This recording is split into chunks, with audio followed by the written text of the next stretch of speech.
welcome to my lab. Currently I'm the only one in here. Everyone else is not in for today. We've got a good amount of lab space. We've got some materials that are out from working. And this is my station over here. We've got a lot of chemical materials and glassware, some sample bones, and then we have the fume hood. And earlier today, I was typing away notes as we went through all of the chemicals that are inside the fume hood.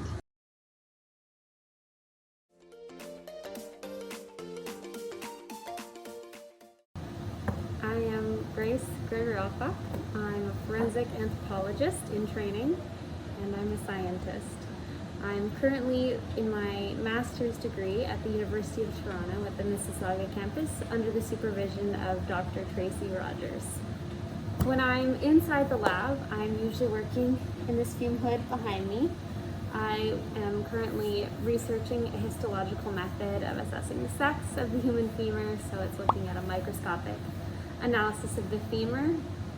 I'm working on embedding, essentially making my samples into a solid mass, and then we can cut those and analyze them underneath of a microscope to look at the differences microscopically and see if you can determine male or female from those. So once my samples are embedded, they look like this, and eventually I cut them into smaller pieces and I work on mounting them to microscope slides. So you can see right behind they're very thin, and that's when the light shines through them, you can actually look at them under there and work through. It took a long time to get them embedded. There was a lot of trial and error in working on cleaning up the bone and getting it ready for the process. And it took a lot longer than I think anyone thought it would, but we've finally gotten to this point, and I'm excited to finish up and move on to new research projects and more exciting avenues. Previously on the How Grace prepared the samples. Morning, it's Sunday morning, it's 9 a.m. I'm just up in Dr. Rogers' lab, grabbing my sample boxes, which have all of my microscope slides in there with all of my samples attached. And I'm going to be heading down to the Davis Geology lab, which is where we have the saw that we share, and I'm going to go polish some samples, so I'm going to bring you down there. Okay. We have to leave HSC, sneak down to the 3rd floor because it's the weekend and all the main buildings are locked, so we have to go the back door route to get there.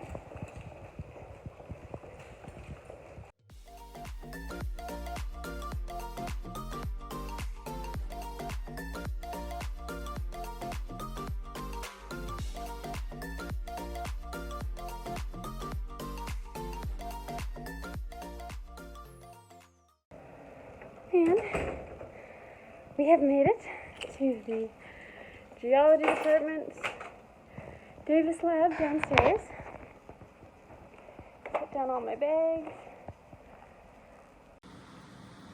Alright, so this is the S.T.E.A.M 100. It's pretty high-powered, expensive saw, but right now what we have on it, this part right here, is a polishing wheel or polishing cup. So that's what I'll be using today, but we can also change it out and we use a diamond saw, which kind of polishes as it cuts, and it will give you a really smooth finish. But right now I already have all of my materials cut down to size. I just have to polish them. So the saw's a little bit dusty right now, which sometimes happens when you're working with rocks. It looks all clean when you're finished. So I'm gonna have to give it a good cleanup before I can put my samples in, because we're really hyper vigilant about not having any contamination with the human remains when we're looking at the bone under the microscope, and when we're using this saw, I'm going to make sure we're not getting any dirt and rock dust on there. Okay, so when I'm cleaning up the saw, what I try to do first, oh, that's got a lot of water in it. I try to take the water tray, this one which goes in the bottom, and I will slide it in here. And I'm going to fill up some beakers with water, and I'm just going to try and flush out, leave the dirt and the dust that's in there. And then I will give a wipe down, and I will use some 70% ethanol on there, and we will try and clean it all up. When you're working in there with the rocks and stuff, it can look clean when you leave, and then as it dries, it becomes more opaque and you see it. There's also some sediment that gets stuck under the bottom there, so and it can be pretty tough to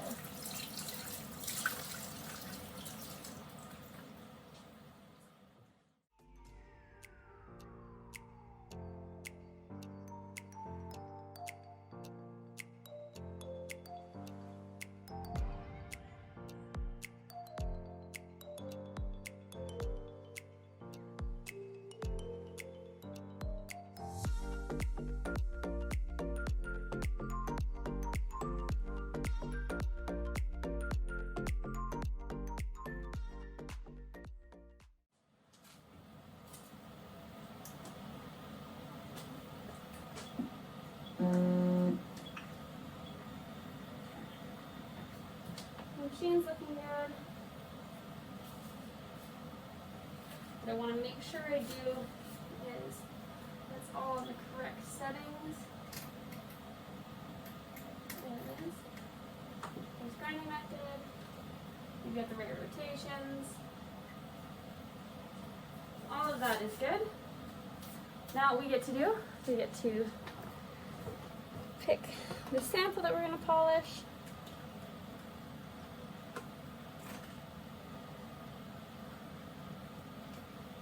Just figure out which one I left off on. Okay. So, I'm going to start with this one. It's quite thick right now if you compare it to one of the ones that's finished.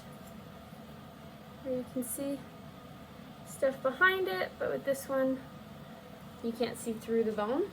So, that's what we're going to try and get to today. It's exciting. Okay, this is not the best angle for you guys to see what I'm doing, but I'm first just gonna measure how wide across my sample is. So it's about 4 millimeters, and I do it from the back as well, and I look just for the widest spot so that when I'm getting the polishing wheel to move across, I don't go too far or not far enough. So I'm gonna set the grinding length to 43 millimeters because my sample was 40 millimeters across. I just want to make sure I'm not going too much at once. And for total removal, I'm going to just have it removed to start with 1/2 of a millimeter. It should be okay there. I have to move parts of the saw around to get my piece into spot. Turn on the vacuum, which will essentially allow my sample to stick right on. Bit of wiggle.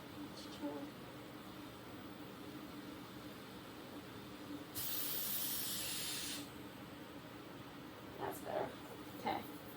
So now that it's on, and I will show you in a second, I'm going to move the vacuum chuck this way. It goes closer to the polishing cup, and I'm going to move the polishing cup here so that they line up.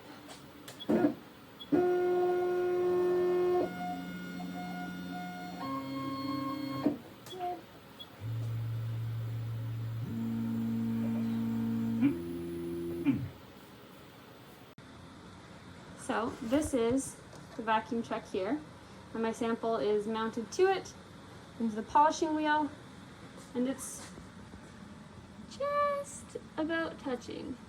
You can see there's a small sliver where you can see the back of the saw.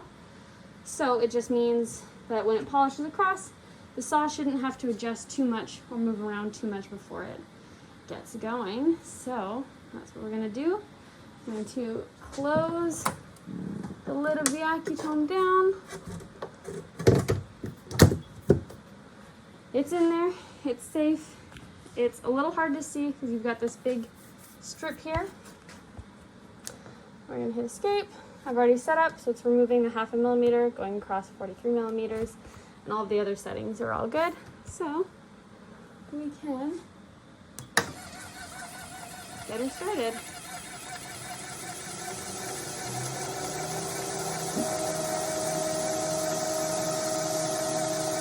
So the saw likes to adjust some of it on its own.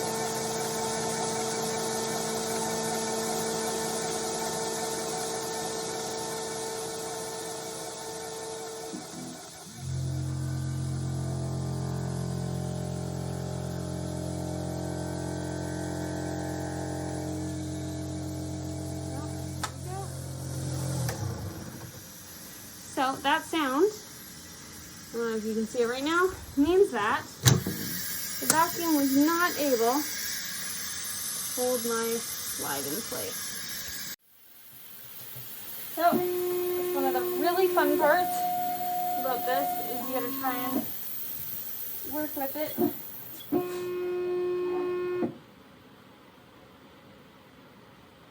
Okay.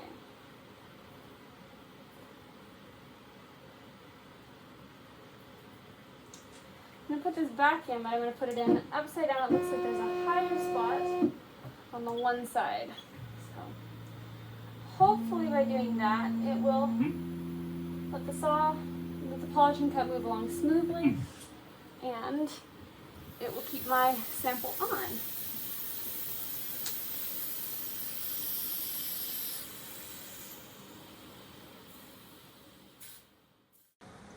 So it's showing on here, it was paused, that's fine. We're gonna hit stop, we're not gonna continue. It's back on, it's upside down, it's got that ridge. We're gonna try again. The water's starting up, the saw is starting up. Adjusting the position. I've made one complete pass over it and it looks like it's holding for now. So that's good. And we have 9 minutes to wait. So that's polishing going on in the background. I'm just updating my lab book, basically writing in what sample I'm polishing, how much I'm polishing, when it went on, when it went off. I'm having to write down that the slide fell off, there's a ridge. With research, and especially in the field of forensic science in general, it's really important to keep detailed notes of everything that you're doing. In this instance, it's important because it helps me keep track of where I'm at with my samples, which ones are polished, which ones still need to be polished. If anything went wrong during the polishing step, when I see that in the imaging, then I know, okay, there's, a weird gap here because it fell off or because X, Y, or Z happened. So it's good to trace it back. It gives you some continuity. And then when you're in the field and you're practicing forensic science, whether that's forensic chem, bio, anthropology, psych, whichever field it is or subdiscipline you're in, having notes when either you're at the scene is important because that's stuff that you're not going to remember, especially if you go to court a few years later. It might be stuff you won't remember when you go to the lab to complete your analysis later on.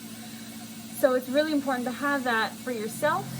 It also demonstrates what you did on the scene, so it provides documentation of what was actually happening, and it provides the jury and the defense, if you're working with the Crown, your notes, and it can show them exactly what you did so that when the defense is working on their case, they have a great way to kind of defend, and they have all the tools that they need to do that. So that's all I'm going to do while I wait for the saw to finish up.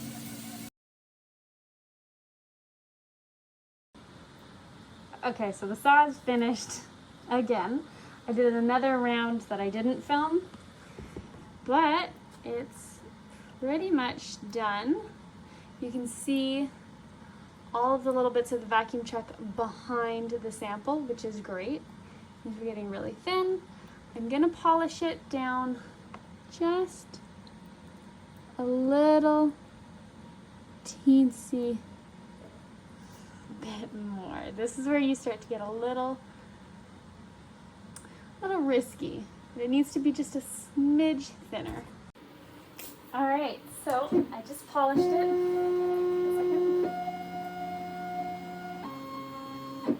A little bit more. So I'm turning off the vacuum and I can pull the slide off of the vacuum check. I'm going to get a little piece of paper towel here. Clean it all up. Dry it off.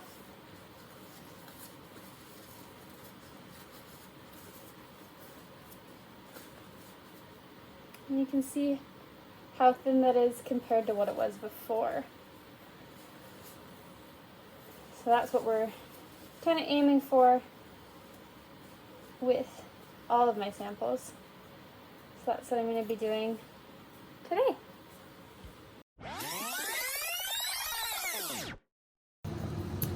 All I'm going to work on right now, I've finished up a lot of the admin and other tasks that I needed to do around the office and around the lab space. So right now I'm just going to work on some of my TA-ship duties. So I'm creating some groups and I'm going to put all the students in them so it's easier when I have to mark and when my fellow TAs have to mark them.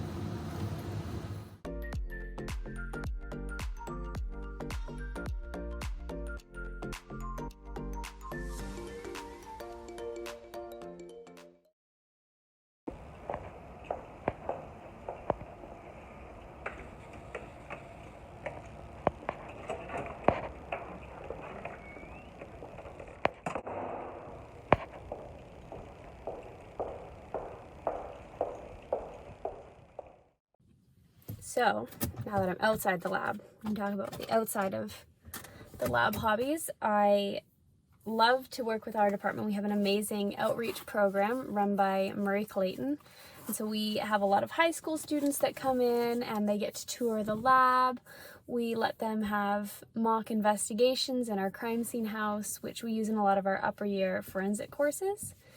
And for those, we will set up mock burglaries, mock assaults, mock murder cases, and the students will get to go in and investigate in this house and collect fingerprints, footwear impressions, trace evidence, larger pieces of evidence as well. So I do a lot of that outside of the lab and partially inside the lab.